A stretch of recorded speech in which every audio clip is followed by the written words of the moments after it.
Ian. Yeah, Pat. We're excited about the upcoming Intellivision Amico. Oh, We're especially sure. excited because for the first time we can buy not physical games, but physical products that might eventually turn into a game. Physical products. That could turn into a game. Love a physical product. I love to just buy physical products to have physical products. Hey, physical stuff. So these are now ending up in people's hands that pre-ordered them in packs of 4 or 8 because you can't buy one at a time.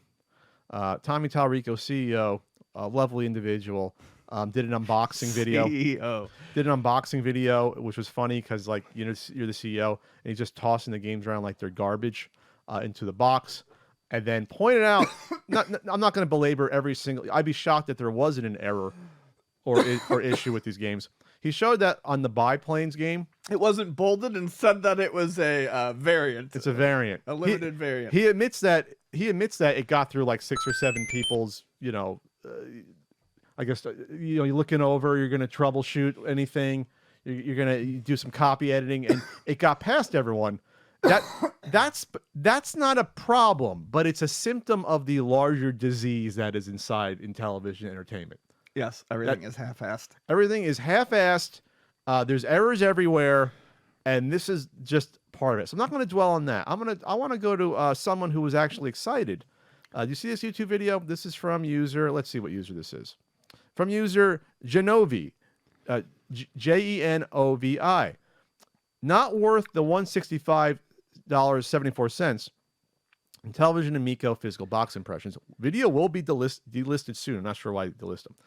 Got like 3,000 views almost. So he said he was going to delist it because it's not really his channel is mostly fairly positive, and he didn't want to leave something super negative up. But I think he realized that it might be important to leave up because it's still up, and people asked him if he could leave it up. It's a PSA because this is a person who was excited for the Intellivision Amico, ordered these physical products, received them, and realized the quality was not worth all the money spent on them.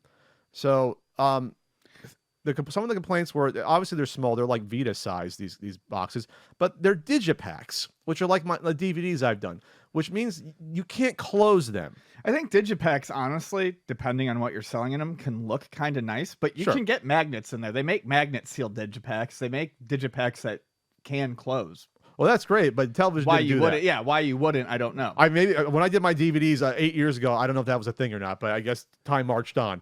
But the point is that these are not traditional, even like a Genesis game, a shell that closes, an N64 box, an NES box. You can't keep these closed. An Evercade box. An Evercade. Go back to Evercade. This snaps closed. Really nice. This is $20. $20 for an actual physical game, like, and a manual. I like my Evercade. I don't use it a ton. I use it before I go to bed. I'm not trying to like sell Evercade here, but if you want to see what you can get for $20, you can get a $20 plastic case that closes that comes with actual physical media and a full color manual, as we've stated before. Yes. There's no reason this fucking tchotchke coin and RFID card should be costing you $20. And a lenticular card. A lenticular card, yes.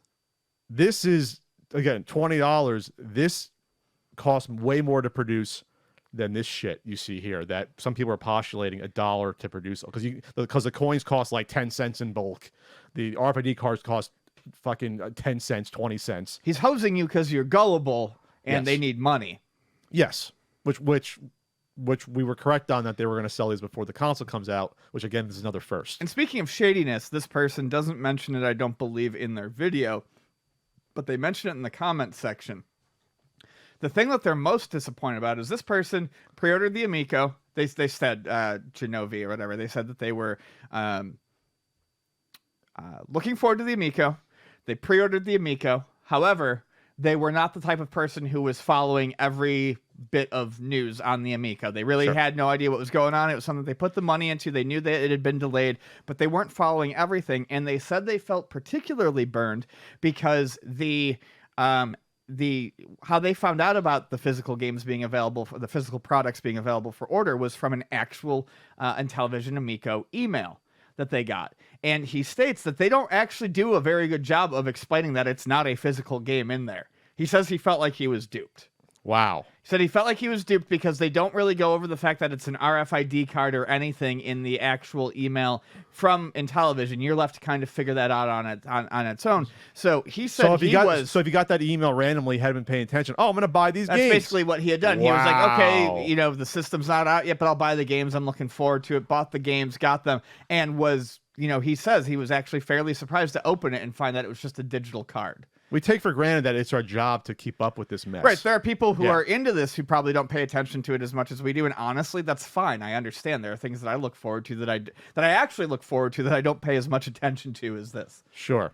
Some comments that he was replying to from people in the comments here. I said, Genovi said, I'm still interested in the system, but there's a ton of red flags and issues I didn't even mention in this video. Yes. I think is the word I'm talking about. I'll keep my pre-order, but that's it for physical products. This certainly has dropped expectations for me. So Genovi probably didn't been keeping up with it as much. And now it's like you get dropped back into it. You did your pre-order at this point over a year and a half ago, and now it's what's going on.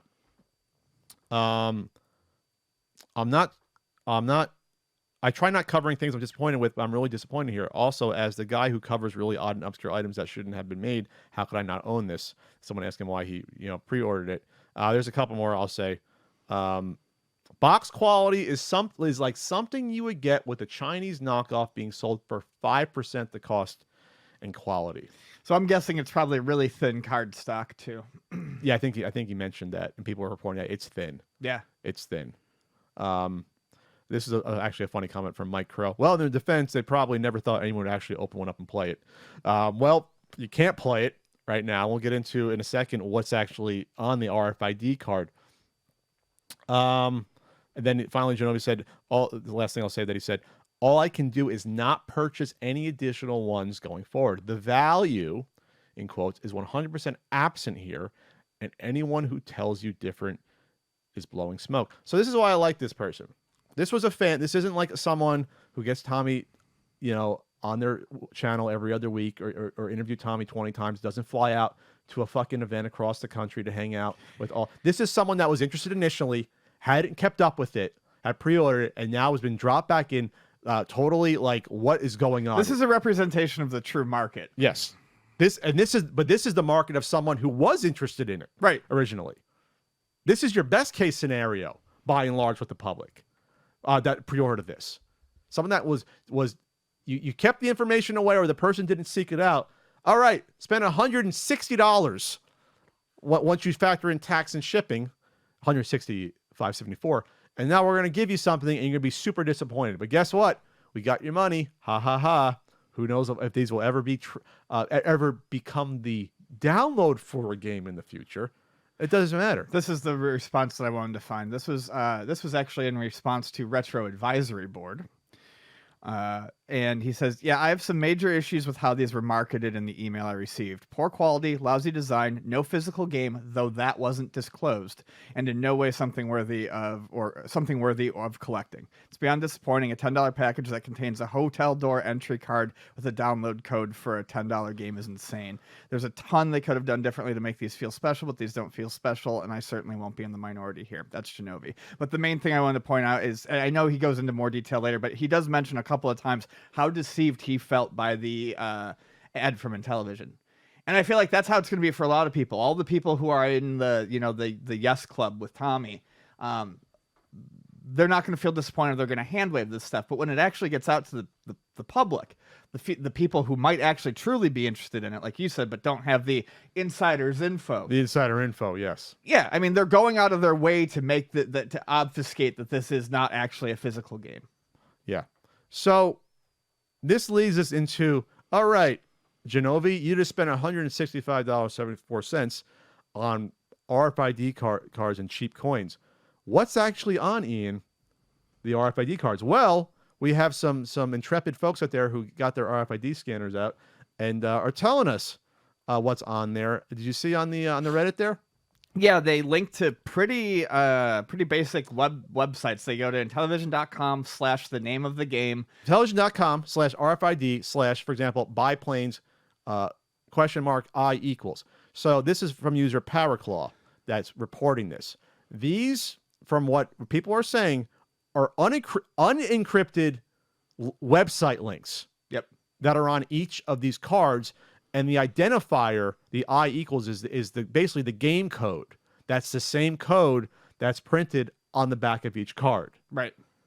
That's what this is. They are currently just pointing to a website that I guess in the website URL in the future that will be the download code that will download to your console. That's literally what I have when I sell my book digitally, drop cards. There's a code. You go to the website, you put your code in, and you download it. That's what this is. But for a game note to be unencrypted like this and just to go to the website, that's insane to me. And they even said... yeah, I don't know enough about it to speak authoritatively on any of it, but it doesn't sound good, and it sounds like it would probably be easy to mess with. PowerClaw, I'm going to trust that they know more about this than me. They said, doesn't seem very complex. I expected the data would be encrypted and obfuscated, and tied directly to the Amico hardware for decryption, then passed securely via a non-public service to activate and download. Instead, it seems anyone can scan the card using even just a mobile app and load up what will eventually be the activation URL. This will be fed to the Amico as a page request, and the server will initiate the download from that. Now, consider that people can do this just by bringing the sealed boxes within range of their phones to capture the key data, and Tommy's insistence that they are withholding a bunch of boxes to put them in retail stores to defend the nearly sold out claim. This means anyone can skim the identifying details just by passing by at a store. I can imagine the user can then transmit this URL via NFC, as modern phones allow, to the Amico and emulate the cards in this way. So what he's saying is this.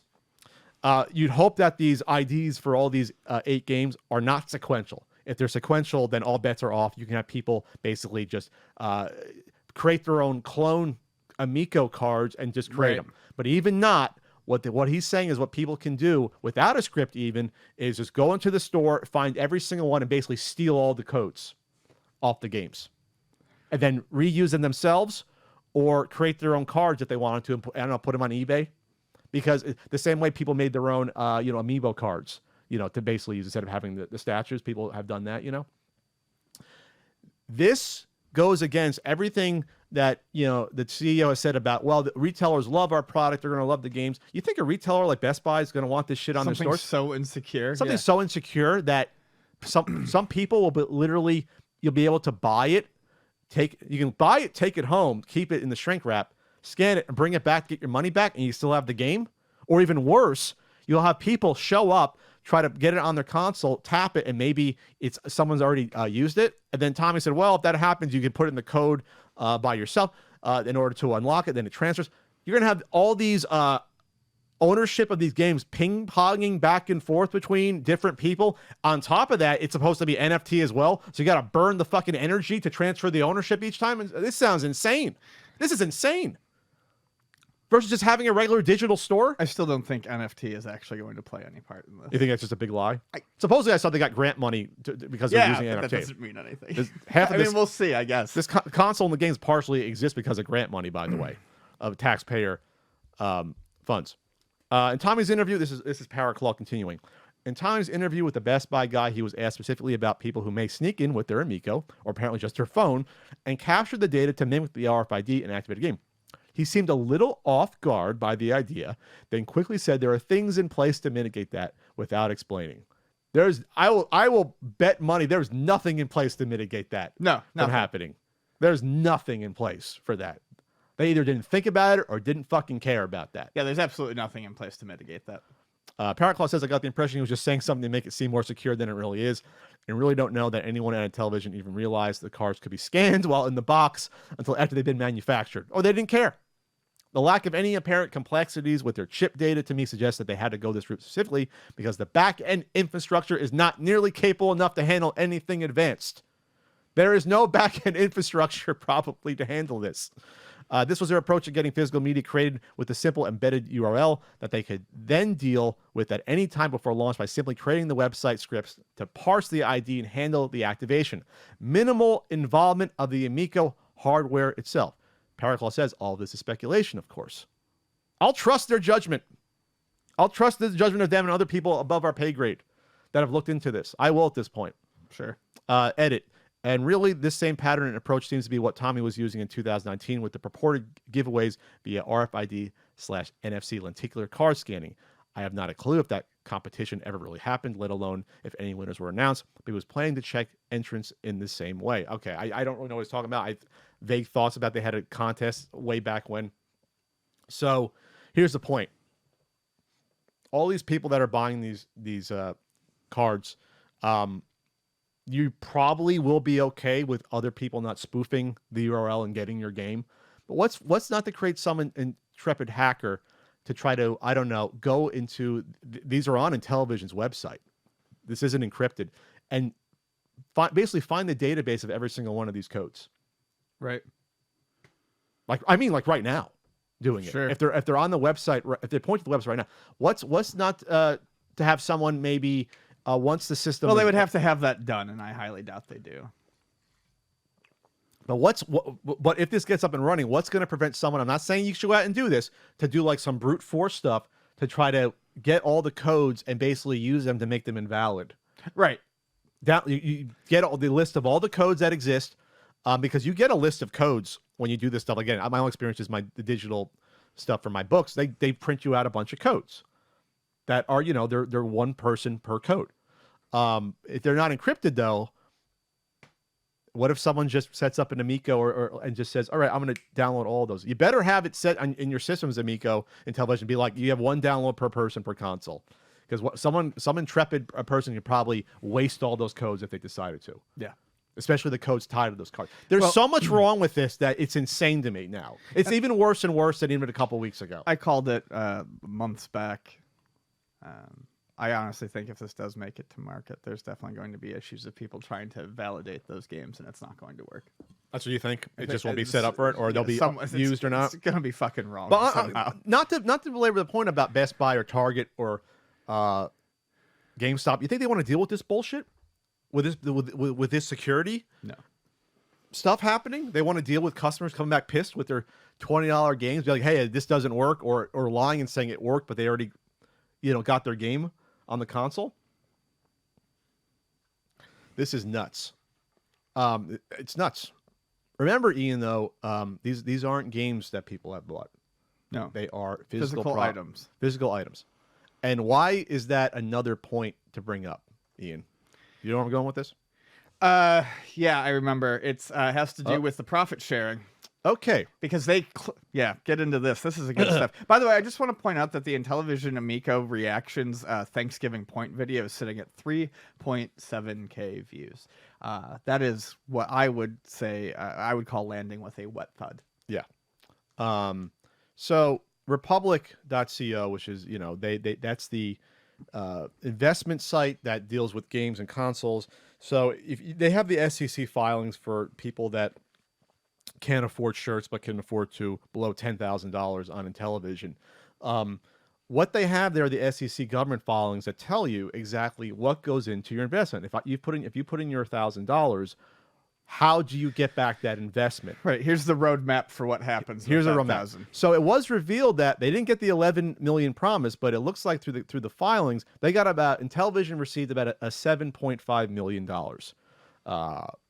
I feel bad for anyone that gave 1 cent to that. But it's gone. That's all I'm going to say. It's gone.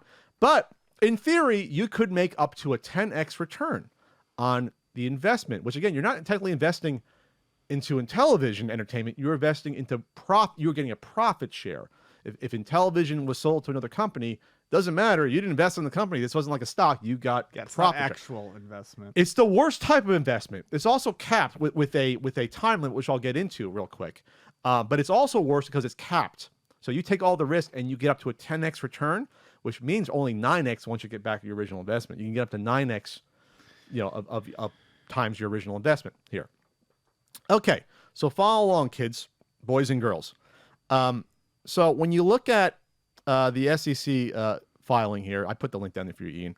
The big thing to look at here is there's different tiers here. There's different tiers about how you get back your investment, and the first tier is basically until Intellivision makes 3 times the initial investment, which would be around, we'll just say $22 million, 22 and a half with Pat math. They would make that back. So that's great that's great if you ever make that money back, because that you get a certain percentage for each tier, which I have to find right now on here. There's 3 tiers. So what's important to realize is that there's different offerings and percentages based upon on the tiers. There's direct console revenue, indirect console revenue, and there are purchasable games. It says games specifically. Yes. So direct console sales right here is defined by Intellivision sells it directly. Like, I guess through their website, it's direct sales. That you go to Intellivision.com, you buy a console, they ship it to you, right? So in the first tier, up to I guess the 22.5 million they make, the FIG investors, this is a lot of numbers stuff, but I'm going somewhere with this. It would be calculated as 15% of direct system revenue. They would only get 5% of indirect system revenue, which would be wholesaling. That would be things like, they define like, let's see, that's like Best Buy, if that'd be Coke Media, online Amazon, if not shipped directly from Intellivision, shipped somewhere else than shipped. And then the rest is 25% revenue of all revenue derived from purchasable games. That is up to 22.5 million. After that would be hit, you got 12 months, and then everything drops. 0% indirect system revenue goes to the investors, only 10% of direct system revenue, investors, and 20% of all revenue from purchasable games. After that 12-month period, you have 1 more year to recoup your investment or make money. 0% of indirect system revenue, 5% of direct system revenue, and 15% of all revenue derived from purchasable games. So even on its surface, it's awful to have a cap on your investment, but you have a cap on here. It's basically 2 years after they hit 22.5 million, according to this, if I'm following this right.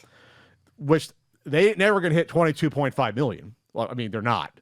But even so, the payouts are so low on this, which I won't get into now because that's a lot more calculation, that you're not going to recoup your investment at 22.5 million anyway. The break-even point is what, 54 million? Something 57? Around 50 million for every 1,000 invested. That's what I believe people calculated out. I think that's a little lenient, but yeah.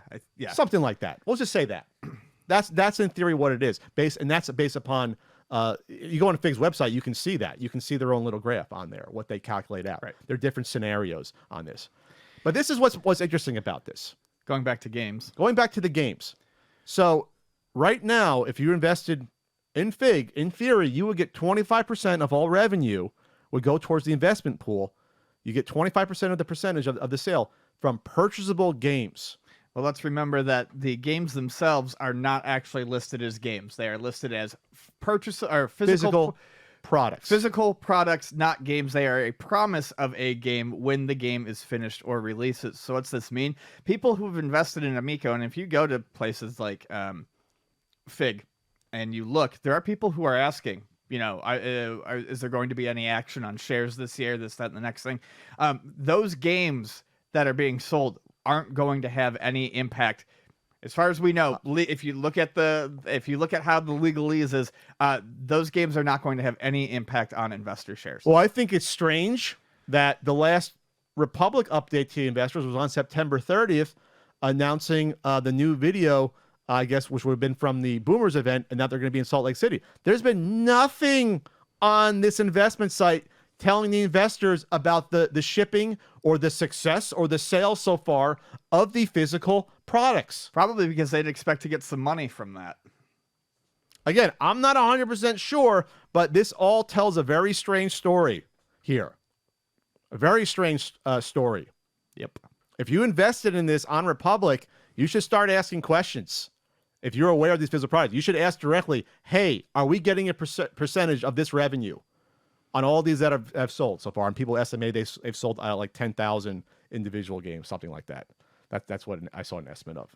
They sold through like a fifth of them in the first few days, and then it just died out. This is weird stuff, and this is why when you invest in anything, you have to read the prospectus and what's actually involved, because otherwise you'll have people on YouTube hawking and shilling potentially physical products that they're getting none of the investment revenue from from that. Is that funny? Physical products that are apparently marketed to consumers in shady and non-specific ways in terms of like what they actually are. Going back to what Genovi said too. The whole thing just reeks of fucking... It gets worse and worse. And I didn't want to bring up the investment stuff before because you have to go through the numbers. But I wanted to wait until I saw something that, like in black and white, like this, showed you why this is a bad investment. Right. And this is number one. In theory, Intellivision doesn't have to pay a cent of anything to the Republic investors from these physical products because they're not purchasable games. They're not purchasable games. They're not selling you games. It says it right on the box. They're not selling you a game. Sorry, investors.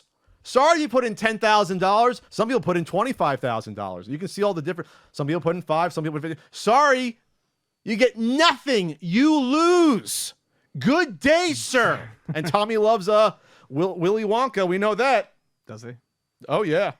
I like Willy Wonka. But I'm just saying. Isn't that special? It is. It's very special. They went out of their way to say you are buying physical products the last few months. They changed their tune. They changed the narrative. Well, plus because they weren't games. They weren't. They realized that they couldn't back it up. But I thought, well, that's probably just a legal thing because it's false advertising. Oh no. It's investment details too. They can't call them games because if they called them games, they might have to give some of that investment money back to the actual investors who trusted Intellivision with their hard-earned money that are now they're done. At least when it comes to these physical products, they're done. They got to wait for system sales in order to try to recoup some of the cost. Man, oh man. Yeah. Is there anything else on this, Ian? I mean, it's turned the corner now where I now have to look at the fucking investment SEC filings to see like, wow, there's some reason behind some of this madness that's going on. Yeah. No, it's not good. It's bad.